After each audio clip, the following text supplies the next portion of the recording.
सर्वांशम का नियम। ठीक, दो त्रिभुज कैसे सर्वांशम हो सकता है?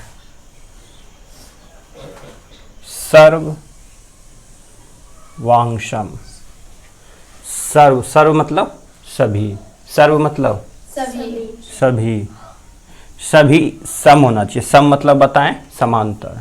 सभी क्या होना चाहिए? समांतर। ये एक त्रिभुज है ABC, और ये एक कोई त्रिभुज है PQR। इसके सर्वांशम होने के क्या क्या हो सकते हैं? कैसे सर्वांशम होगा? कोई भी तीन चीज अगर बराबर हो जाए तो वो त्रिभुज आपस में क्या हो जाती है? सर्वांशम। समझ आया? कोई भी तीन चीज, नोट करके लिखो,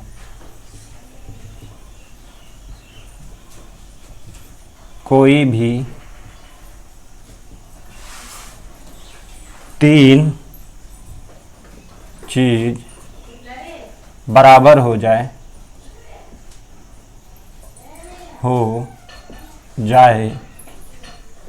तो वह सर्वांशम हो जाता है। क्या जाता है? सर्वांशम हो जाता है। कोई भी तीन चीज, चाहे वो एंगल हो सकता है, भुजा हो सकता है और भुजा हो सकता है। ठीक है, सर्वांशम के क्या क्या नियम हैं? कौन से तीन चीज हो सकते हैं? इसके अलावा कुछ नहीं होता है, पहला। और ये तुम्हारा 10th में एक आएगा, इनमें से कौन सा है जो सर्वांशम का नियम नहीं है? ऐसे इजी क्वेश्चन आते हैं, बट याद करना पड़ेगा ना। ठीक है, लिखो। पहला हमने लिया साइड। क्या लिया? ये साइड है, भुजा है, तो साइड हमने पहला क्या लिया? साइड। एक एंगल लिया और एक साइड लिया, तो क्या हो गया यहां? भुजा, कोण और भुजा। यानी कि इस त्रिभुज का AB भुजा जो है, इस त्रिभुज का AB भुजा PQ भुजा के बराबर है।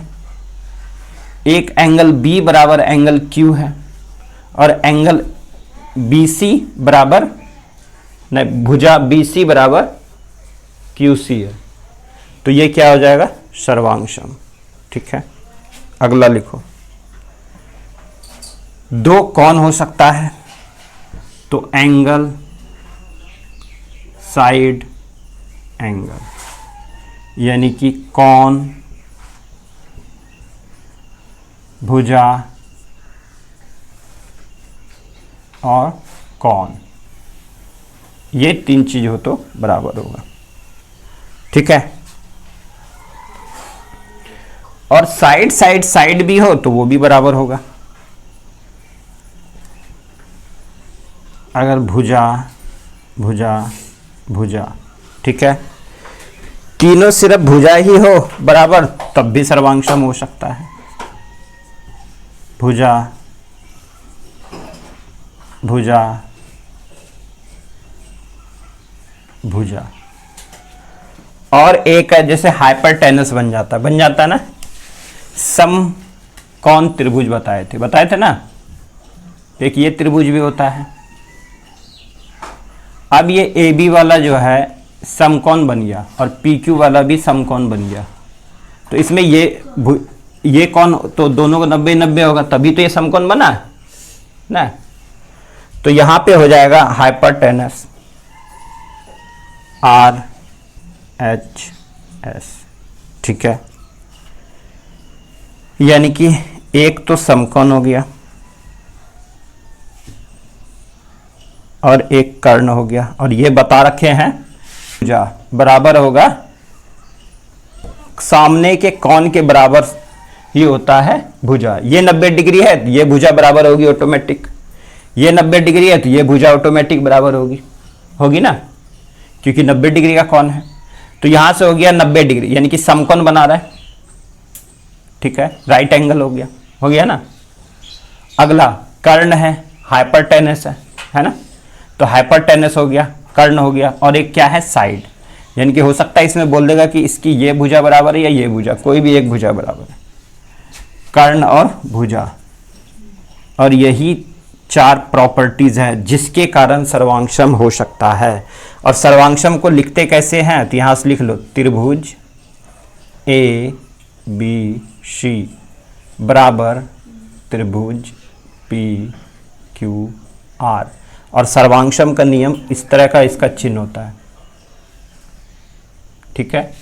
ये कहता है कि सर्वांगसम है, अगर वो लगा हुआ है तो मान लो वो सर्वांगसम है। सर्वांगसम मतलब सब अंग बराबर है, क्या है, सभी अंग इसके बराबर है।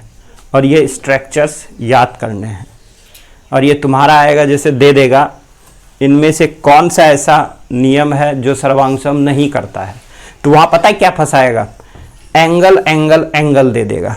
क्या कभी एंगल एंगल एंगल बराबर हो सकता है, तुम ही बताओ। 3 त्रिभुज सिखाए ना, एक अधिक कोण त्रिभुज और एक न्यून कोण त्रिभुज और एक समकोण त्रिभुज, ठीक है।